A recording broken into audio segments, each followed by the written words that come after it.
Partie 8 de l'art de vivre. Le rythme vital du repos. Le repos n'est pas une parenthèse dans la vie. Il est une pulsation essentielle, inscrite au cœur de tout organisme vivant. On le croit opposé à l'action, mais en réalité, il en est la condition. L'inspiration et l'expiration ne s'excluent pas, elles s'appellent. De même, tout ce qui agit doit à un moment se retirer pour se régénérer. C'est une loi naturelle, silencieuse, universelle, le mouvement ne peut se maintenir qu'à travers l'alternance entre tension et détente, effort et pause, expansion et retour. La nature entière repose sur ce principe.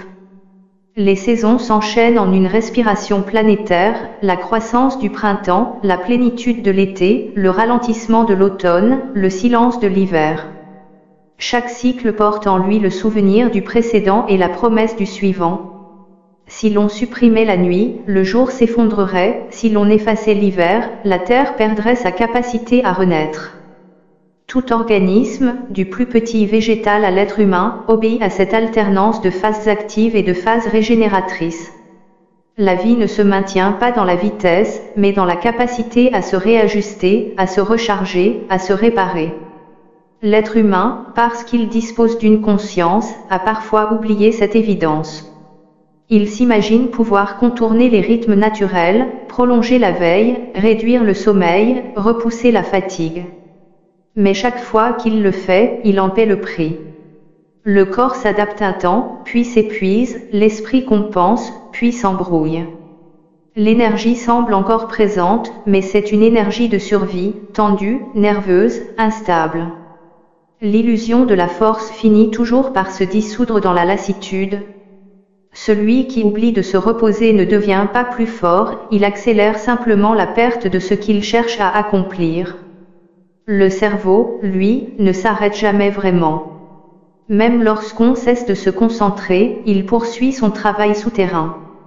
Les neurosciences parlent de réseau du mode par défaut, un ensemble de zones cérébrales qui s'activent lorsque l'attention consciente se relâche.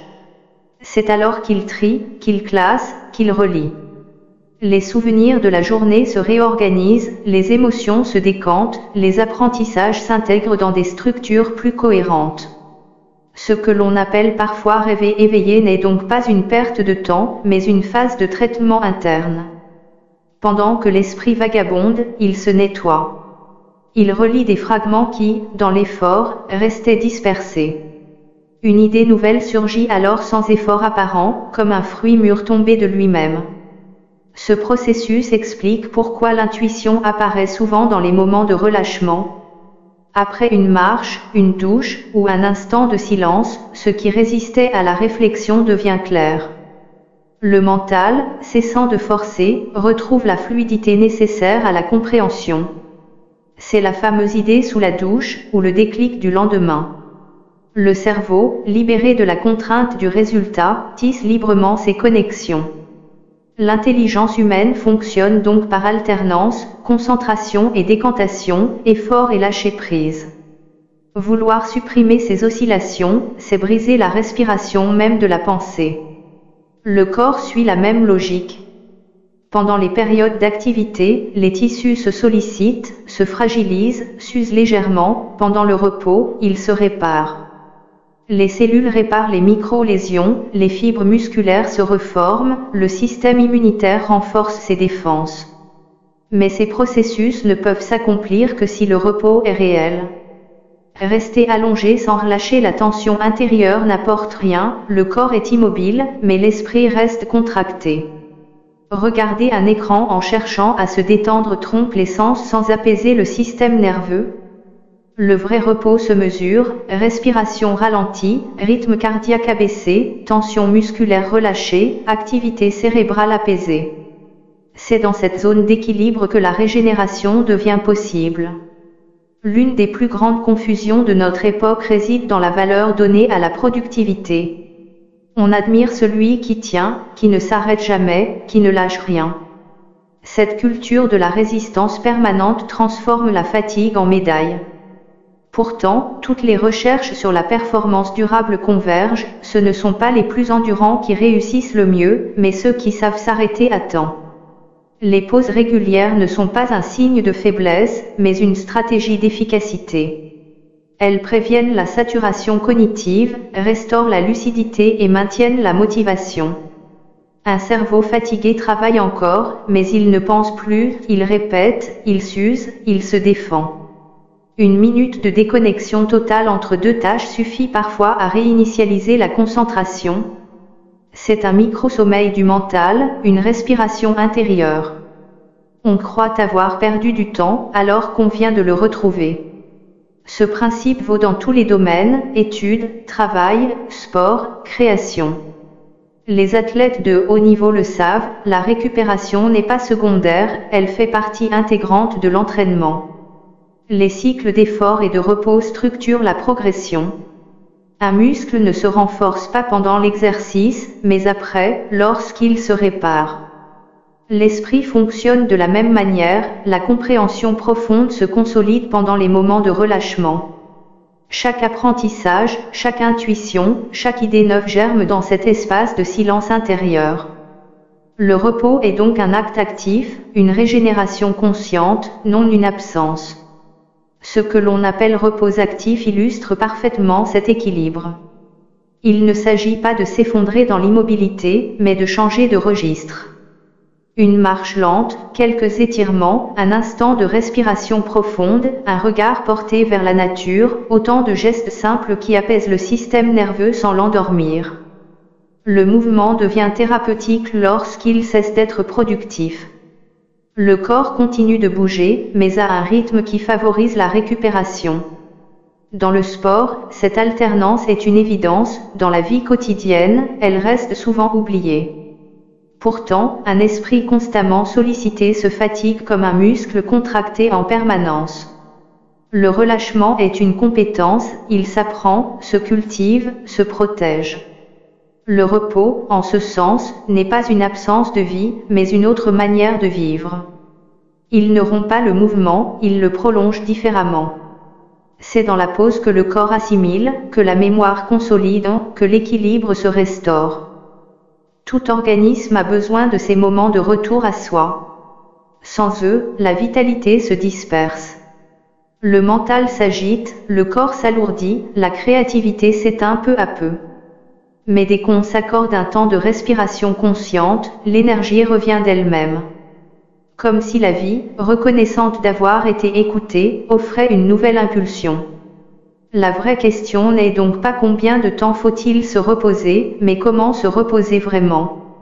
Le repos commence dès que l'on se rend présent à soi. Il naît d'une qualité d'attention, sentir la respiration, écouter le silence, accepter de ne rien produire pendant un instant.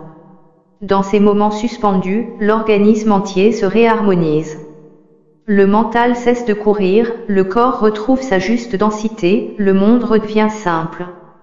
C'est dans ce calme que se prépare la prochaine action.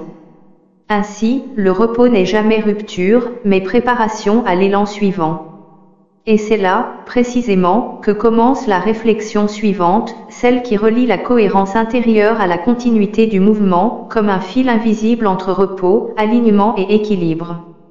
Le repos n'est pas une simple absence d'effort, c'est un processus actif de régulation qui s'exprime dans toutes les dimensions du vivant biologique, psychologique et émotionnel. Ce que nous appelons récupération correspond, dans le langage du corps, à une réorganisation silencieuse de ses équilibres internes. L'organisme y rétablit la stabilité qu'il perd inévitablement pendant l'action. Chaque mouvement, chaque décision, chaque émotion consomme une part d'énergie et produit des déchets métaboliques, chimiques, neuronaux ou symboliques. Le repos permet d'éliminer ces résidus, de restaurer les réserves et de redonner au système nerveux sa capacité d'adaptation. Sur le plan biologique, cette régulation repose sur deux grands systèmes complémentaires, le système nerveux sympathique et le système parasympathique. Le premier mobilise l'énergie, il prépare l'organisme à l'action, augmente le rythme cardiaque, dilate les pupilles, accélère la respiration. Le second, au contraire, apaise, reconstruit, répare. C'est lui qui agit lorsque nous ralentissons, respirons profondément ou nous allongeons. Ces deux forces ne s'opposent pas, elles s'équilibrent. L'art de la récupération consiste à permettre au parasympathique de reprendre le relais après chaque mobilisation, afin d'éviter l'usure liée à une stimulation continue. C'est cette alternance tension et relâchement, veille et repos qui maintient la santé du système nerveux et du mental. L'activité du parasympathique se manifeste de manière concrète, la respiration s'allonge, le cœur se calme, la digestion se réactive, les muscles se détendent. Le cerveau libère alors des neurotransmetteurs apaisants, comme la sérotonine et la dopamine, tandis que le cortisol, hormone du stress, diminue. Ce basculement chimique n'est pas anodin, il influence directement l'humeur, la clarté mentale, la qualité du sommeil et même la capacité à ressentir du plaisir. Le corps ne se contente pas de se reposer, il se rééquilibre chimiquement. Les systèmes internes retrouvent leur cohérence, les organes dialoguent de nouveau à un rythme harmonieux.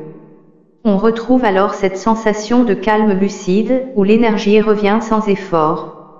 Ce processus est d'autant plus nécessaire que le monde moderne sollicite sans relâche le système sympathique. Les notifications, les écrans, les horaires irréguliers, les exigences de performance maintiennent l'organisme dans un état d'alerte permanent.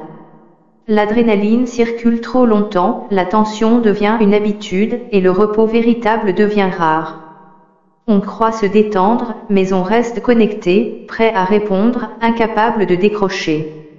La détente ne se décrète pas, elle se réapprend. Elle suppose de désactiver volontairement le mode d'urgence dans lequel la société nous maintient. Cela commence par des gestes simples, ralentir le souffle, marcher sans objectif, observer la lumière du jour, écouter la pluie. Ces expériences apparemment anodines signalent au cerveau que la menace est levée. Elles rouvrent la voie à la réparation. Les neurosciences ont montré que ce basculement s'accompagne d'un changement d'onde cérébrale. Lorsque l'esprit est concentré ou stressé, il fonctionne principalement en ondes bêta, rapides et orientées vers la vigilance. Lorsque la détente s'installe, les ondes alpha puis θ prennent le relais, le cerveau reste actif, mais dans un mode de résonance plus lent, plus intérieur.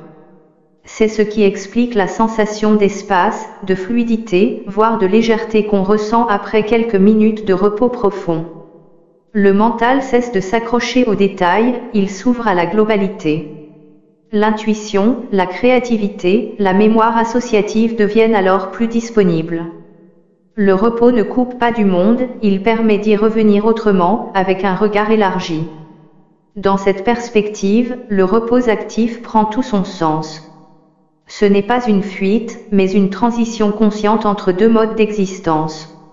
Une marche douce, un moment de lecture, quelques étirements, une écoute attentive du silence, toutes ces pratiques relient le corps et l'esprit autour d'un même axe, ralentir pour mieux sentir. Le mouvement devient méditatif, le geste devient écoute. Dans cette lenteur retrouvée, la physiologie et la psychologie s'accordent. Le système nerveux retrouve son tonus de base, celui qui permet d'être présent sans tension. On passe alors d'un repos subi à un repos choisi. La recherche en chronobiologie souligne d'ailleurs l'importance de ces micro-pauses intégrées dans la journée. Notre attention fonctionne par cycle d'environ 90 minutes, appelé ultradien. Après ce délai, la vigilance baisse naturellement. Plutôt que de lutter contre cette baisse, il suffit de l'accompagner, une courte marche, un étirement, une pause visuelle loin de l'écran. Ces instants rétablissent la coordination entre les deux hémisphères du cerveau et relancent la concentration. C'est une forme d'hygiène mentale comparable à la respiration du corps. Les individus qui respectent ces cycles résistent mieux à la fatigue chronique et à la surcharge cognitive. Mais le repos ne se réduit pas à un phénomène physiologique, il touche aussi la dimension psychique. Quand l'esprit s'arrête, il ne devient pas vide, il se tourne vers l'intérieur. Il revisite ses émotions, classe les souvenirs, répare les contradictions restées ouvertes. Ce travail discret évite l'encombrement psychologique qui alourdit la conscience. À force de ne jamais s'arrêter, on finit par accumuler des tensions invisibles, des pensées inachevées, des peurs non nommées, des colères retenues. Le repos psychique, c'est le moment où ces fragments trouvent leur place, où le désordre intérieur se réorganise. C'est aussi ce qui explique pourquoi une sieste, un week-end ou un simple silence peuvent parfois faire plus qu'une longue thérapie, ils rétablissent l'ordre naturel des choses à l'intérieur de soi. Pour cela, le silence joue un rôle essentiel. Le cerveau, saturé de sons, de paroles et d'informations, a besoin d'espaces vierges pour se régénérer.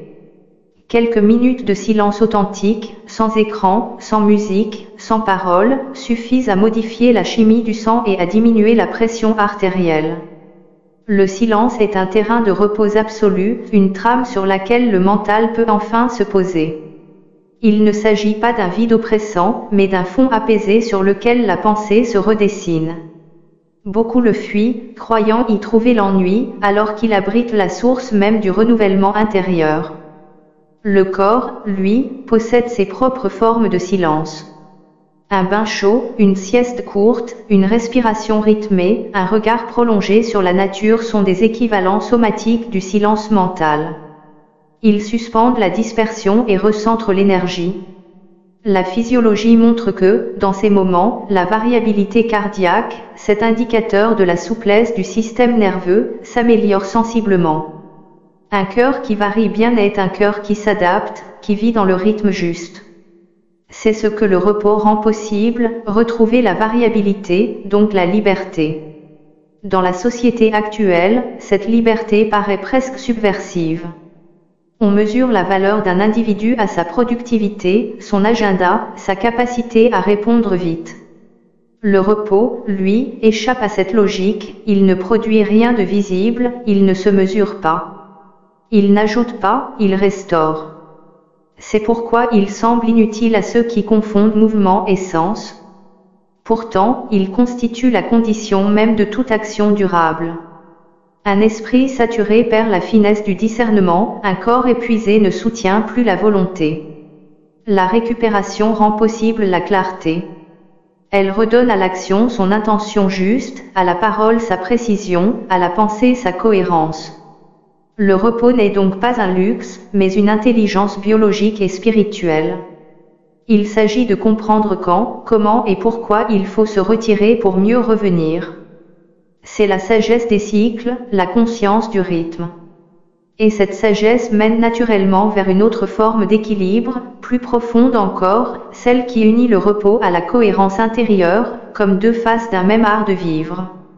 Le repos véritable ne se limite pas à un besoin du corps. C'est une fonction de l'équilibre global, un art de vivre conscient qui relie la biologie à la psychologie, le rythme intérieur à la qualité de présence. Nous avons appris à agir, à penser, à produire, mais très rarement à nous reposer.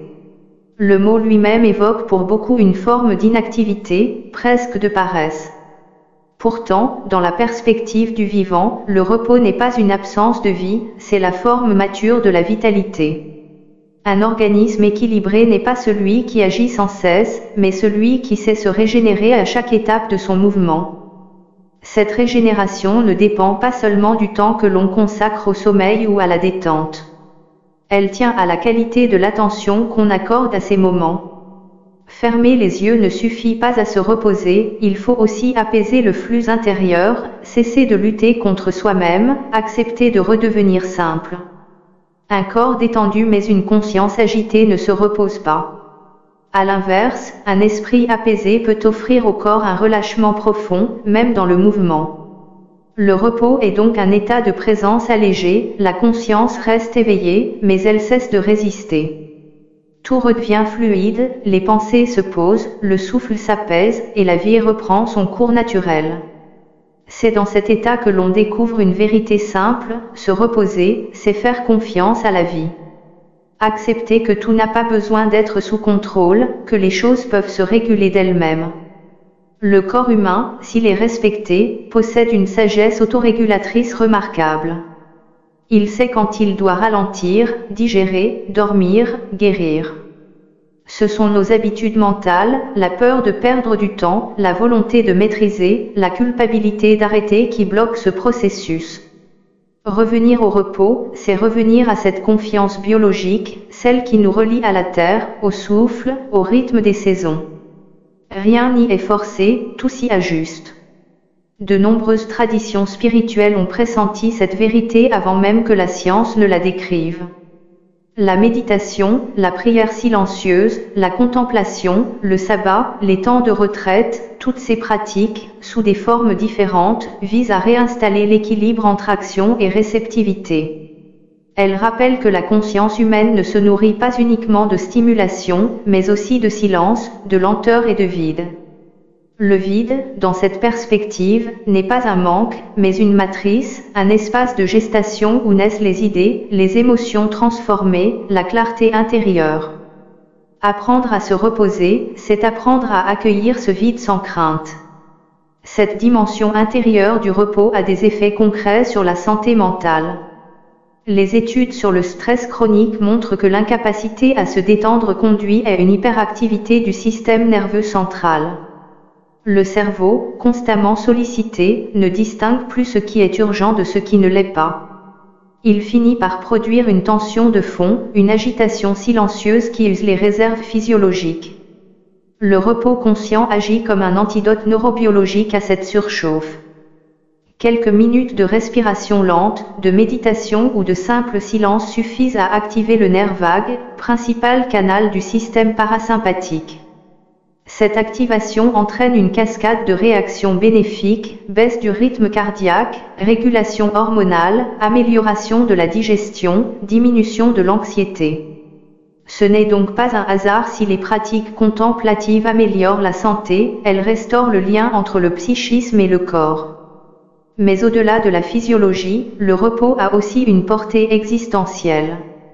Il réapprend à l'individu à se situer dans le temps. L'époque moderne nous pousse à vivre dans l'urgence, à tout remplir, à redouter le vide comme une perte. Le repos renverse cette logique, il rétablit la continuité du temps. En ralentissant, nous redonnons au présent son épaisseur, à la journée sa respiration, à la vie son relief. Le rythme n'est plus dicté par la montre, mais par la sensation juste du moment. Et c'est souvent dans ce ralentissement que surgit la gratitude, celle d'exister, simplement, sans chercher à prouver quoi que ce soit. Il faut comprendre que la récupération, loin d'être un arrêt, est une forme d'intelligence adaptative. Un corps qui sait se régénérer s'adapte mieux aux imprévus, résiste mieux aux chocs, supporte mieux les transitions. De la même manière, un esprit qui sait se recentrer après l'effort garde sa clarté au milieu des changements. Le repos n'est donc pas une fuite, mais une capacité à se réaccorder. Il permet à l'individu de rester souple, de ne pas se figer dans la tension. L'immobilité volontaire devient un moyen de préserver le mouvement. Cette souplesse intérieure est le fondement de l'équilibre émotionnel. Une personne constamment tendue, privée de pause, réagit plutôt qu'elle ne répond. Son système nerveux, saturé, confond stimulation et danger. À l'inverse, celui qui a intégré le repos dans sa vie quotidienne aborde les situations avec un ancrage différent, il observe avant d'agir, ressent avant de juger, respire avant de parler. Ce décalage subtil change tout. Il transforme la réactivité en lucidité, la précipitation en discernement. Le repos, compris ainsi, devient une école de la conscience, il apprend à ne pas se perdre dans le tumulte. Ce processus d'ajustement permanent ne s'achève jamais. Le corps, l'esprit et les émotions oscillent sans cesse entre tension et apaisement, effort et relâchement. Vivre en équilibre, ce n'est pas rester immobile, mais danser avec ces oscillations. C'est reconnaître que la stabilité ne vient pas de la rigidité, mais de la capacité à revenir, encore et encore, à son centre. Chaque moment de repos, aussi bref soit-il, devient alors une reconnexion à ce centre. On ne se coupe pas du monde, on se relie à soi pour mieux y retourner.